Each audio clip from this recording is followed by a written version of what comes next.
Bonjour et bienvenue aussi à notre tour d'horizon économique, géopolitique, sanitaire et boursier. Tout est lié. Et pour comprendre comment tourne la planète finance, c'est sur la bourse au quotidien et nulle part ailleurs. Et l'épisode du jour s'intitulera Déluge de liquidités, mais cascade d'ennui. Alors le déluge de liquidités, c'est celui qui a inspiré l'envolée de 8% de Wall Street lundi soir. Cette envolée que personne n'avait évidemment anticipée et à laquelle beaucoup se sont empressés de participer. Enfin, tous ceux qui sont dotés de logiciels de suivi de tendances et qui se sont rués sur notamment les semi-conducteurs hier soir et également les valeurs du secteur de la distribution. Alors, un double enseignement d'abord, ce sont des rumeurs de nouveaux plans de soutien à l'économie américaine de 1500 milliards de dollars qui ont inspiré ce rallye. Rappelons que M. Trump avait réclamé 4000 milliards initialement et que le Congrès ne lui en avait accordé que 2000. On pouvait bien se douter que la Maison-Blanche reviendrait à la charge et qu'on tenterait effectivement de se rapprocher le plus près possible de l'objectif des 4000 milliards. Alors 1500 milliards peut-être, il faudrait que le Congrès étudie ça, mais a priori ça pourrait être entériné éventuellement d'ici fin avril. Maintenant, l'effet d'annonce, on va dire que le marché l'a déjà surjoué hier soir, 8% de hausse sur le Dow Jones, 7,5% sur le S&P. Est-ce qu'il y a encore grand-chose à gratter ? Et puis surtout, si cette rumeur ne se confirme pas, alors la déception, en revanche, elle risque d'être très importante. À propos de déception, on apprend que les rotations entre la France et la Chine, les rotations aériennes, ce fameux pont aérien qui devait nous permettre de ramener des millions de masques, alors aux dernières nouvelles ça devait être 16 millions ce week-end, eh bien la rotation n'a pas eu lieu car la Chine aurait durci ses conditions d'accès sur le territoire chinois, exigerait que tous les pilotes soient testés, ce qui paraît quelque part relativement logique. Or il se trouve qu'un pilote d'Air France avait été testé positif le 31 mars dernier, et que donc la Chine se fait tirer l'oreille pour laisser les avions français accéder à ces aéroports. Je ne suis pas sûr que ça soit le cas pour les avions de tous les pays. Alors, sans vouloir verser dans la théorie du complot, il y a quand même un sénateur américain du nom de McCarthy qui explique que la France ferait depuis quelques jours l'objet d'un chantage des masques contre la possibilité pour Huawei d'équiper notre futur réseau 5G.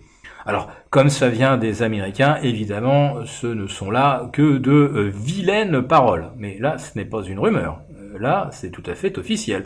C'est ce qu'a déclaré textuellement un parlementaire américain. Et il n'a semble-t-il pas été démenti par le chef du groupe républicain. Donc, quand même étonnant que les avions d'Air France rencontrent de telles difficultés pour aller charger des masques, surtout qu'il suffirait que le pilote reste à l'intérieur de l'avion le temps qu'on fasse le chargement, et comme ça il ne risquerait de contaminer personne. Alors en ce qui concerne le déconfinement en France, là on est dans le flou complet. En tout cas, on comprend que les masques commandés ne seront livrés que d'ici la fin juin, là aussi. C'est un communiqué tout à fait officiel de Jean-Yves Le Drian. Alors, fin juin, ça fait loin quand même, c'est dans 2 mois et demi. Les dégâts causés par la crise actuelle, tous les économistes ou presque sont d'accord, la gravité sera fonction de la durée du confinement et de l'arrêt de l'activité économique. Nous avons été donc les derniers à avoir pris la mesure du danger qui nous menaçait. danger sanitaire, mais également danger économique. Et pendant que nous en sommes encore à espérer une livraison de masques, l'Allemagne annonce déjà, officiellement, que le déconfinement va débuter le 19 avril prochain, c'est-à-dire dans une douzaine de jours. Je préciserai que la Finlande commence déjà également à envisager un déconfinement. Alors d'abord les enfants, puis les collégiens, puis les professions jugées indispensables, et toute la Scandinavie est en train également d'envisager un déconfinement sur ce modèle, mais avec eh bien quelque chose que nous ne savons pas mettre en place en France, dépistage massif. C'est normal, nous n'avons pas de tests. Alors pourquoi la Scandinavie et l'Allemagne en ont-ils commandé et pas nous? Nous aurons peut-être la réponse un jour. Des masques également pour tout le monde. Nous n'en avons pas. Et nous ne savons toujours pas quand nous en aurons. Et toutes les pharmacies de France affichent toujours pas de gel, pas de masque, pas de test et pas de thermomètre.